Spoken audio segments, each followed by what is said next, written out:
আসসালামু আলাইকুম। আপনারা যারা কাতার থেকে ড্রাইভিং লাইসেন্স নিতে চান, আর বিশেষ করে যাদের কাছে লাইসেন্স আছে, অন্যান্য দেশের লাইসেন্স আছে, যেরকম জিসিসি কান্ট্রি হতে পারে বা অন্যান্য দেশের লাইসেন্স যাদের কাছে আছে, তো এই ভিডিওটি মূলত আপনাদের জন্যই।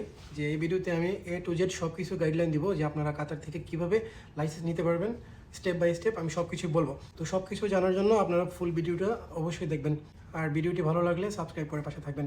তো প্রথমত আপনাদের যাদের লাইসেন্স আছে অন্যান্য দেশের, সেই লাইসেন্সের একটা ভ্যালিডিটি থাকতে হবে।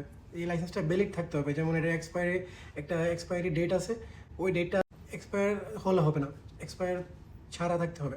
যে লাইসেন্সটা ভ্যালিড আছে এখনও, যদি এই লাইসেন্সটা আপনাদের ভ্যালিড থাকে, তাহলে এই ফিজিক্যাল লাইসেন্সটা আপনাদের কাছে যদি থাকে আর কি, ফিজিক্যাল লাইসেন্সটা লাগবে, যে কোনো দেশের হোক লাগবে। বিশেষ করে গালফ কান্ট্রি যদি হয় তাহলে খুবই ইজি। তো আপনারা যে কোনো স্কুলে চলে যাবেন, স্কুলে যাওয়ার পরে এই ড্রাইভিং স্কুলে যাওয়ার পরে আপনারা ওইখানে ডিরেক্ট ট্রাফিক ডিপার্টমেন্টে চলে যাবেন। সো ট্রাফিক ডিপার্টমেন্টে যাওয়ার আগে আপনারা আই টেস্ট করে নেবেন, আই টেস্টের রিপোর্টটা তো লাগবেই। সবগুলো স্কুলেই আসলে ওনাদের ইন হাউস আই টেস্ট করায়।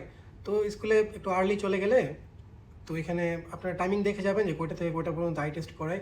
তো আই টেস্টের রিপোর্টটা নিয়ে আই টেস্ট করার পরে যদি আপনারা আই টেস্টে পাস করেন, তারপরে এখন তো এটা অনলাইনে ঢেলে দেয়, এখন পেপারে দেওয়ার দরকার পড়ে না, তো মেট্রোশিপ পেয়ে যাবে। তো আই টেস্ট কমপ্লিট করার পরে আপনারা চলে যাবেন ট্রাফিক ডিপার্টমেন্টে, স্কুলের ভিতরে যে এখানে আছে আর কি।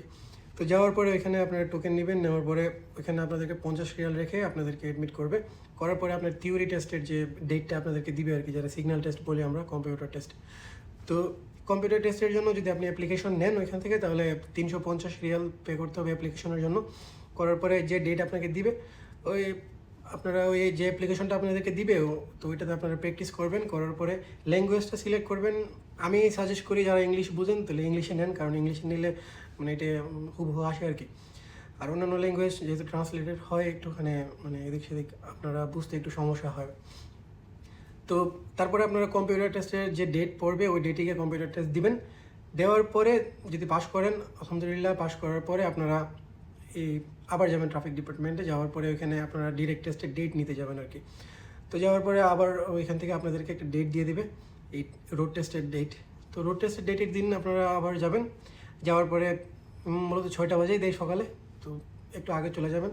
তারপরে আপনারা ওইখানে গিয়ে এই 350 রিয়াল পে করতে হয়, যে আপনারা ওই টেস্টের ফিটা আর কি।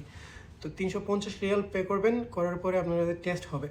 তো টেস্ট যদি আপনারা পাস করেন, প্রথম ট্রাই পাস যদি করেন, তাহলে আলহামদুলিল্লাহ আপনারা লাইসেন্স উইথড্র করতে পারবেন, 250 এরকম রাখে। তো মূলত আপনাদের কাছে যদি জিসিসি মানে গালফ কান্ট্রি অন্যান্য দেশ যেমন সৌদি আরব, বাহরাইন, ওমান, কুয়েত, দুবাই, এই লাইসেন্সগুলো যদি থাকে তাহলে ডিরেক্ট টেস্ট পেতে খুবই সহজ। তো এই জিসিসি যদি আপনার লাইসেন্স থাকে অন্যান্য দেশের, তাহলে কাতার থেকে খুব সহজেই ডিরেক্ট টেস্ট নেওয়া যায় আর কি। দুইটা চান্স থাকে, প্রথম চান্সে না হলে দ্বিতীয় চান্স দেওয়া যায়। যদি দ্বিতীয় চান্সে অনেকের না হয়, তাহলে আবার আপনাদেরকে হাফ কোর্স বা যে কোনো কোর্স নিয়ে আপনাদেরকে শুরু করতে হবে। তো মূলত বিষয় হচ্ছে এগুলাই। যাদের কাছে লাইসেন্স আছে তাদের জন্য মানে এটাই ইজিয়েস্ট ওয়ে, যে আপনারা স্টেপ বাই স্টেপ এরকম ফলো করে যাবেন। এটার বাইরের কিছু বলা নেই। তারপরে যদি আপনাদের অন্য কোনো কিছু জানার দরকার পড়ে, তাহলে অবশ্যই আপনারা কমেন্ট করবেন, আমি রিপ্লাই দিব। আমি নিজস্ব অভিজ্ঞতা থেকে বলতেছি, কেননা আলহামদুলিল্লাহ আজকে আমি লাইসেন্স পাইছি। তো এই লাইসেন্সটা পাওয়ার পরে আমি মনে করতেছি যে আপনাদের সাথে শেয়ার করি। আপনাদের সাথে শেয়ার করাটা দরকার, কারণ অনেকেই নতুন আসতেছে অন্যান্য দেশ থেকে, লাইসেন্স নিবে এখান থেকে একটা স্বপ্নের মতো। তো এই লাইসেন্সগুলো নিতে গিয়ে কী করতে হবে না করতে হবে, এটা মানে মানে অনেকেই জানতে চায় বা অনেকে জানে না, তার জন্য ভিডিওগুলো করা। কাতারের মধ্যে যে কোনো বিষয়ে আপনারা জানতে চাইলে কমেন্ট করতে পারেন, যে কোনো নিয়ম কানুন বা যে কোনো কিছু যা আমি জানি আপনাদেরকে জানাবো। তো এরকম নতুন নতুন ভিডিও পেতে আমার চ্যানেলটি সাবস্ক্রাইব করে রাখবেন। ধন্যবাদ সবাইকে, আসসালামু আলাইকুম।